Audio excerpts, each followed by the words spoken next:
Olá, pessoal, sejam bem-vindos a mais uma videoaula de Geografia.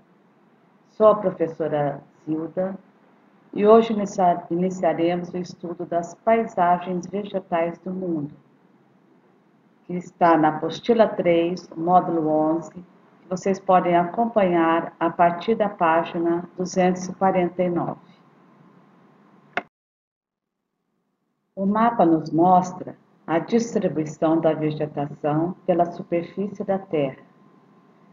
É possível verificar as diferentes coberturas vegetais existentes. Elas são resultados das interações entre o solo, o relevo e clima, que variam de acordo com a localização.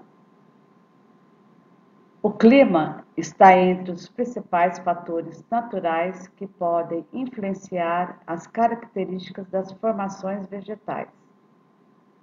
A combinação da incidência de luz, temperatura e luminosidade, por exemplo, influencia as características das espécies vegetais, como o porte, a densidade e até mesmo a sua diversidade. Apresentarei a vocês alguns tipos de vegetação. Iniciaremos com a tundra, onde é possível ver pelo mapa mundi as regiões em que ela aparece. Ela se dá em latitudes elevadas do hemisfério norte, próximo às regiões glaciais. Ela acontece em clima polar e frio, onde os invernos são longos e rigorosos. Aparece uma vegetação rasteira composta de pequenos arbustos, musgos e líquens, que surgem no verão com derretimentos da camada de gelo. Na imagem aí ao lado nós temos os cervos se alimentando dessa vegetação, uma região do Colorado que fica nos Estados Unidos. A floresta boreal ou taiga, ela acontece em zonas térmicas temperadas, em áreas de latitudes e altitudes elevadas da América do Norte, Europa e Ásia, como mostra aí o mapa mundi ao lado. São regiões que apresentam duas estações, que é o inverno muito frio e o verão com temperaturas amenas, em torno de 20 graus Celsius. A vegetação predominante é de coníferas, que a altura chega em torno de 30 metros, e copas com aspecto de cone, como os pinheiros. Foi uma área muito desmatada devido ao uso intenso do seu tronco pela indústria de papel e celulose.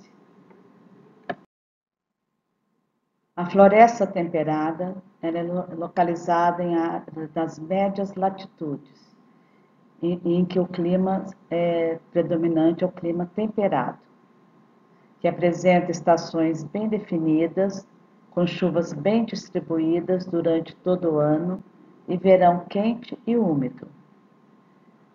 Apresenta árvores de grande porte, como o carvalho e a nogueira. A extração da madeira, como o crescimento das áreas urbanizadas, reduziu significativamente a floresta original.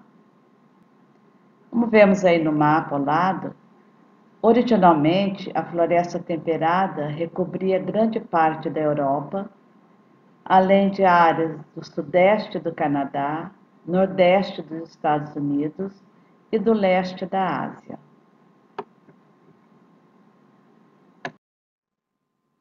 Floresta tropical. Ela localiza-se na zona climática tropical, que é a zona mais quente do planeta. E é o tipo de vegetação predominante no Brasil. Ela apresenta altos índices pluviométricos durante todo o ano. Os solos sofrem processo de lixiviação devido às chuvas e à ação humana. Lembrando que quando estudamos solos, vimos que lixiviação é o processo erosivo ocasionado a partir da lavagem da camada superficial do solo, pelo escoamento das águas superficiais, e é um processo frequente nos solos das regiões tropicais. Essa vegetação apresenta árvores de grande porte com folhas largas, e o calor e a umidade garantem a densa vegetação. As florestas tropicais localizam-se nos continentes americano, africano, asiático e em algumas regiões da Oceania.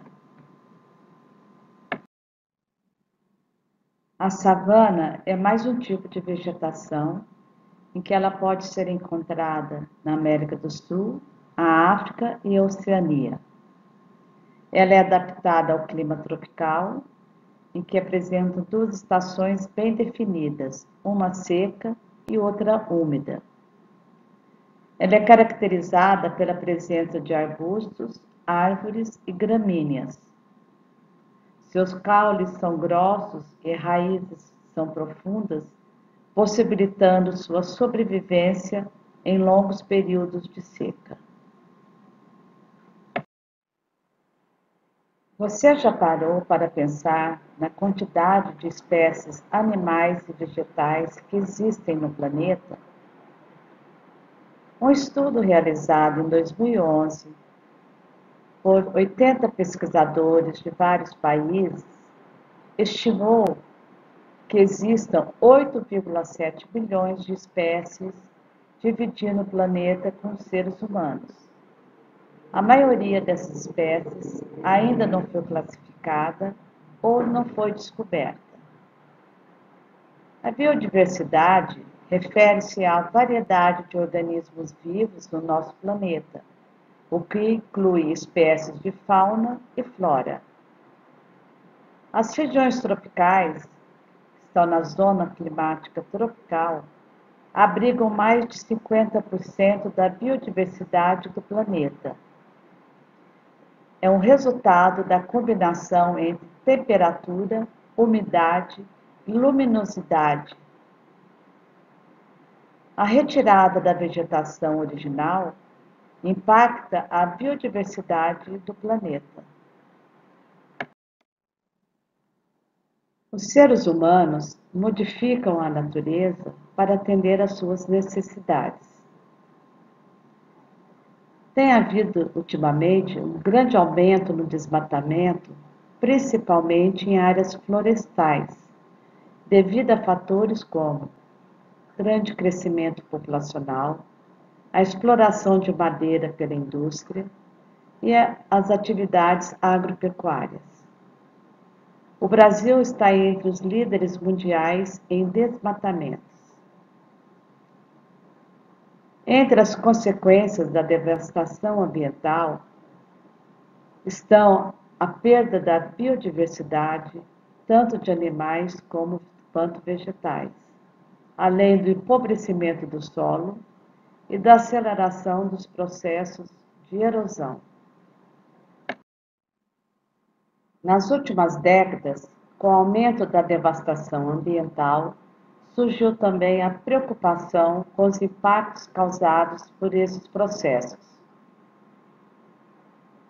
Norman Maiers, ecologista e ambientalista inglês, em 1988 elaborou o conceito de hotspots, que podemos traduzir como pontos quentes ou foco de calor. É toda a área que necessita de proteção imediata, considerando a rica biodiversidade que possui e o seu alto grau de degradação.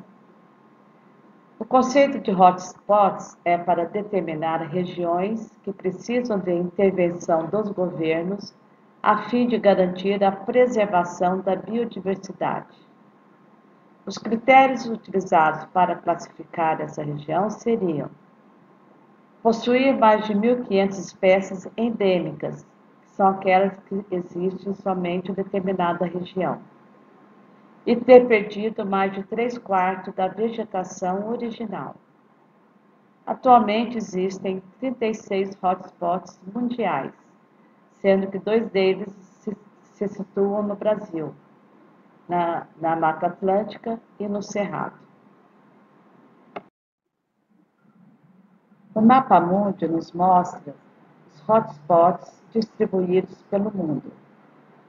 Podemos observar que eles estão presentes em todos os continentes. Há um destaque no Brasil de 2 áreas prioritárias para preservação, que são as áreas do Cerrado e da Mata Atlântica. A biopirataria é a apropriação de recursos biológicos, animais e vegetais e do conhecimento das comunidades tradicionais sem que tenham autorização do país de onde esses recursos são retirados. Trata-se de exploração ilegal que pode causar muitos prejuízos econômicos, sociais e ambientais. Os principais riscos ao meio ambiente estão relacionados à perda da biodiversidade, pois a exploração recorrente de uma espécie pode causar sua diminuição e até mesmo seu desaparecimento, afetando outras espécies que dela dependem. Economicamente, os países de onde forem extraídos recursos não recebem nada em troca na sua comercialização. A história da biopirataria na Amazônia começou logo depois da descoberta do país pelos portugueses em 1500, quando os colonizadores arrancaram dos povos indígenas da região o segredo de como extrair o pigmento vermelho do pau-brasil. Hoje, a madeira que dá nome ao Brasil está sendo preservada apenas em alguns jardins botânicos. Outro caso histórico é o da seringa, quando o inglês, em 1876, levou sementes de árvores da seringueira que serve para produzir o látex, que é a matéria-prima da borracha. Ele levou da Amazônia para as colônias britânicas da Malásia. Após algumas décadas, a Malásia tornou-se o principal exportador do látex, arruinando a economia da Amazônia, que era baseada principalmente na exploração da borracha. Você sabe o que é biopirataria? Fique sabendo! Desde o tempo das grandes navegações, a pirataria já era conhecida como uma atividade criminosa, ilegal. A biopirataria também é assim.